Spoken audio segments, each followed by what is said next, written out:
In this video, we're going to start to talk about how to get our linked list to work with a for of loop. Now, if you are not familiar with generators or iterators, I encourage you to go back to the previous text lecture where I posted a link to a YouTube video I created to help you understand exactly what generators and iterators are. Once you watch that video, come back here and we'll talk about how to set this thing up. In the previous video, we spoke about the for each helper, which we could use to iterate through every node on a list. We could then modify or log or do whatever we wanted to every given node.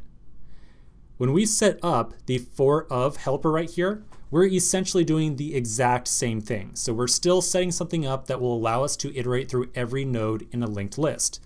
But this time around, we're going to do that iteration using just a slightly different syntax. So we're going to enable ourselves to use a for of helper on our linked list, whereas previously we were using the for each function.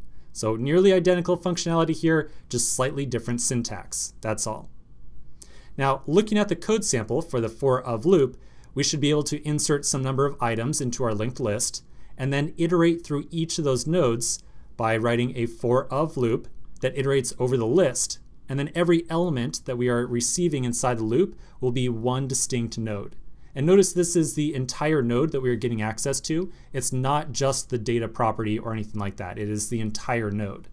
So our goal is going to be to set up a generator function with our for of loop or with our linked list to enable us to use the for of loop. So let's get to it. Enough talking.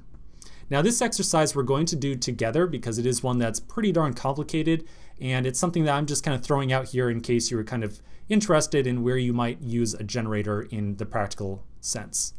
So I'm inside of my index.js file. Here's the for each function. Immediately underneath it, we're going to add on a iterator function. So we're going to say star and then square braces symbol.iterator. Then we'll close out the square bracket here and add on our parentheses. So this defines a generator function with a key of symbol.iterator. Then inside of here, we'll take the head node, so let head equals this dot head, or excuse me, let node equals this dot head, and then we will iterate through our linked list with a while loop. So we'll say while node, and then node equals node.next. And then for every step along the node, we will yield the current node. So yield right here, along with a star and the iterator and all this stuff, is really only going to make sense if you watch that previous video or if you have some previous experience with generators in JavaScript. So again, I do encourage you to check that stuff out. So now that we've added this block right here, we can now use a for of loop to work with our linked list. Let's flip on over to our test.js file. Down here around line 295 or so, you'll notice that I already removed the .skip, so make sure you remove that and it's just the describe with for of loops. In this test, we can take a quick look at what's going on here. We create a new list, we insert 4 items, and then we use a for of loop to iterate through the linked list. And for every node, we add 10 to the data property. And then afterwards, the test makes sure that the numbers were incremented properly. Let's flip on over to our terminal where we can see, yep, the for of loop is definitely working here. So again, this was just a kind of a quick aside that I thought it would be fun to throw in here just so you can see a practical example of a generator function along with the iterator as well.